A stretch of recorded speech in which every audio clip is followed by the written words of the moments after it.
লোকজন রাস্তাঘাটে চলাফেরা করলে পেশাব পায়খানা বাড়াইবেই, এটা শিওর, এটা 100%। এটা জায়গায় জায়গায় পেশাব পায়খানার একটা ব্যবস্থা করে দেওয়া উচিত। এটা বাংলাদেশ, যেখানে একটা জিনিস নিষেধ করা হবে ওটি মানুষ বেশি করবে, তো এখানে কিছু করার নাই। জরিমানার আওতায় আনা উচিত এবং বিভিন্ন স্থানে পাবলিক টয়লেট বানানো উচিত। সরকারের প্রতি একটা দাবি রাখবো যে সরকার যেন প্রতিটা এলাকায় বিশেষ করে পাবলিক যে ওয়াশরুমগুলো রয়েছে, পাবলিক ওয়াশরুম স্থাপন করা হয়, যেখানে একদম বিনামূল্যে সবাই সবার কাজ, ইমার্জেন্সি কাজটা সারবে।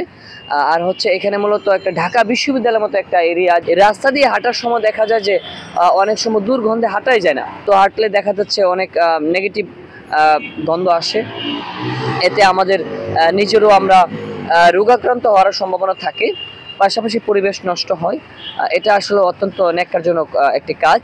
তাই আমি যারা এই সমস্ত কাজ করে রাস্তায় হঠাৎ করে নিজের মতো করে এই কাজগুলো করে তাদেরকে আহ্বান জানাবো তারা যেন এটা না করে, এবং বিভিন্ন জায়গায় নির্দিষ্ট কিছু ওয়াশরুম রয়েছে সেখানে তারা তাদের কাজটা করবে, এটাই আমাদের প্রত্যাশা। এটা বাংলাদেশ, যেখানে একটা জিনিস নিষেধ করা হবে ওটি মানুষ বেশি করবে, তো এখানে কিছু করার নাই। ওটা বললাম না যে যেটা বাংলাদেশ যেটা নিষেধ করা হবে বেশি, মানুষ ওইটা বেশি বেশি করবে। এখানে আমাদের সমস্যা হয় না, রাস্তাতে হাঁটা চলার সময় জরিমানার আওতায় আনা উচিত এবং বিভিন্ন স্থানে পাবলিক টয়লেট বানানো উচিত। আসল কথা হলো যারা এই দেশের যারা পরিচালনা করে এদের ঘরে দোষ কি জন্যে?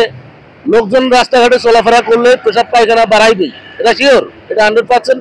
এটা জায়গায় জায়গায় পেশাব পায়খানার একটা ব্যবস্থা করে দেওয়া উচিত। তার মানে আমরা ঢাকা সিটির থাকি, ঢাকা সিটির লোক সবসময় ফ্ল্যাট বাসা, আমাদের এই যে গরিব মানুষ যারা গাড়ি ঘোড়া চলায় এরা কই যাবে? এটা রাস্তার মধ্যে পেশাব পায়খানা বাড়ালে যাবে কোথায়? যাওয়া তো সেই পরিবেশটা লাগবে। এখানে যদি একটা খোলামেলা সুন্দর একটা পেশাব পায়খানা করে দিত, আবার বাথরুম একটা করে দিত, নিচ দিয়ে তো ড্রেন আছে, ওখানে লাইন করে দেখ।